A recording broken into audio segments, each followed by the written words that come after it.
মসজিদে নববীর ভিতরে যেই মিম্বার আছে, রাসূল সাল্লাল্লাহু আলাইহি সাল্লামের একদম প্রাথমিক দিকে একটা মরা খেজুর কাণ্ডের উপর দাঁড়িয়ে জুম্মার দিন খুতবা দিতেন।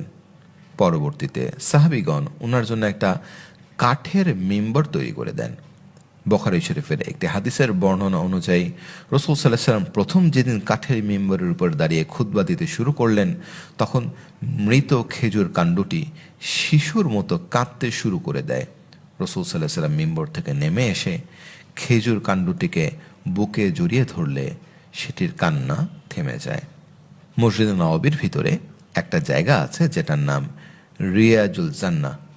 সমগ্র পৃথিবীর মধ্যে একমাত্র এই স্থানটি আমাদের নবী সাল্লাল্লাহু আলাইহি সাল্লাম কর্তৃক জান্নাতের অংশ হিসাবে স্বীকৃতি দিয়েছেন।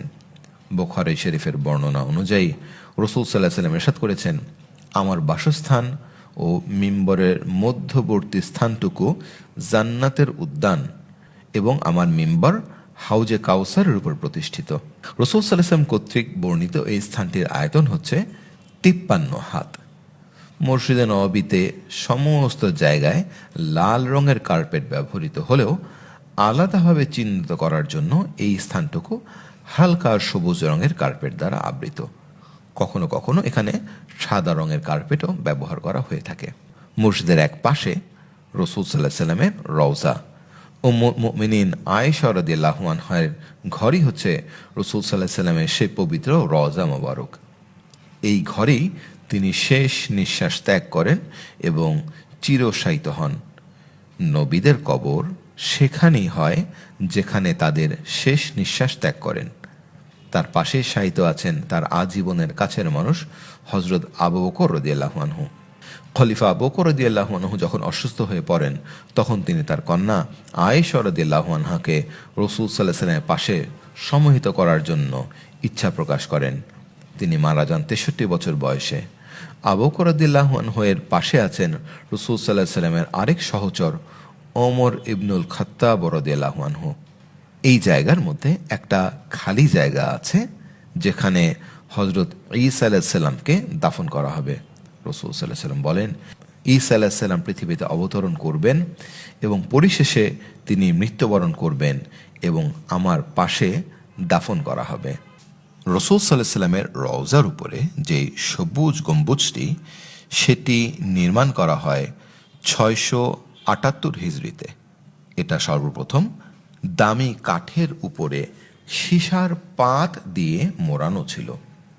এটি তৈরির 70 বছর পরে মসজিদে নববীতে সংগঠিত অগ্নিকাণ্ডে গম্বুজটির ব্যাপক ক্ষতি সাধন হয়। তখন সুলতান হাসান বিন মোহাম্মদ বিন কালাউন এটির পুনঃসংস্করণ করেন। 765 হিজরিতে মসজিদে নববীতে পুনরায় অগ্নিকাণ্ড সংঘটিত হলে কুব্বাতুল খাজরা আরও ক্ষতিগ্রস্ত হয়। তখন সুলতান শাবান বিন হাসান এর সংস্কার করেন।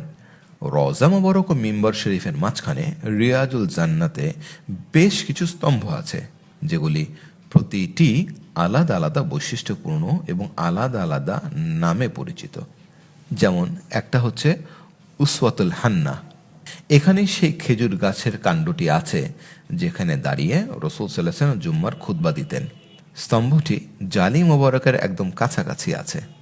উসওয়াতুল সারির, এখানে রাসূল সাল্লাল্লাহু আলাইহি ওয়াসাল্লাম ইতিকাফ করতেন এবং রাতে বিশ্রামের জন্য এখানেই ওনার জন্য বিছানা পাতা হতো।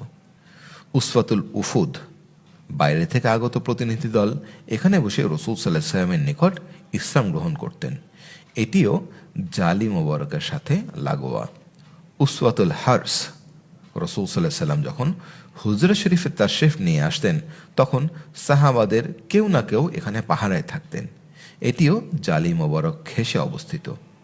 উসওয়াতুল আয়েশা, রাসূল সাল্লাল্লাহু আলাইহি ওয়াসাল্লাম বলেছেন যে আমার মসজিদে এমন একটা জায়গা আছে, লোকজন যদি সেখানে নামাজ পড়ার ফজিলত সম্পর্কে জানতে পারত, তবে সেখানে নামাজ পড়ার জন্য লটারির প্রয়োজন হতো। রাসূল সাল্লাল্লাহু আলাইহি ওয়াসাল্লামের মৃত্যুর পর হযরত আয়েশা রাদিয়াল্লাহু আনহা তার ভাগ্নে আব্দুল্লাহ ইবনে জুবাইর রাদিয়াল্লাহু আনহুকে সেই জায়গাটি চিনিয়ে দেন। উসওয়াতুল আবু লুবাবা, এটি সেই স্তম্ভ যেখানে আবু লুবাবা আনসারী রাদিয়াল্লাহু আনহু নামের এক সাহাবী একটা ভুলের জন্য নিজেকে শক্ত করে বেঁধে রেখে আল্লাহ তাআলার নিকট ক্ষমা চান, তখন রাসূল সাল্লাল্লাহু আলাইহি ওয়াসাল্লাম ওই সাহাবীর জন্য আল্লাহ তাআলার দরবারে দোয়া করার জন্য ওহীর মাধ্যমে তার ক্ষমার ঘোষণা আসে। এটি শোনার পর সাহাবী নিজেকে বন্দী দশা হইতে মুক্ত করেন। উসওয়াতুল জিব্রাইল। হযরত জিব্রাইল আলাইহিস সালাম যখন কোনো মানুষের রূপ নিয়ে রাসূল সাল্লাল্লাহু আলাইহি ওয়াসাল্লামের কাছে আসতেন, তখন অধিকাংশ সময় এই স্তম্ভের পাশেই বসতেন।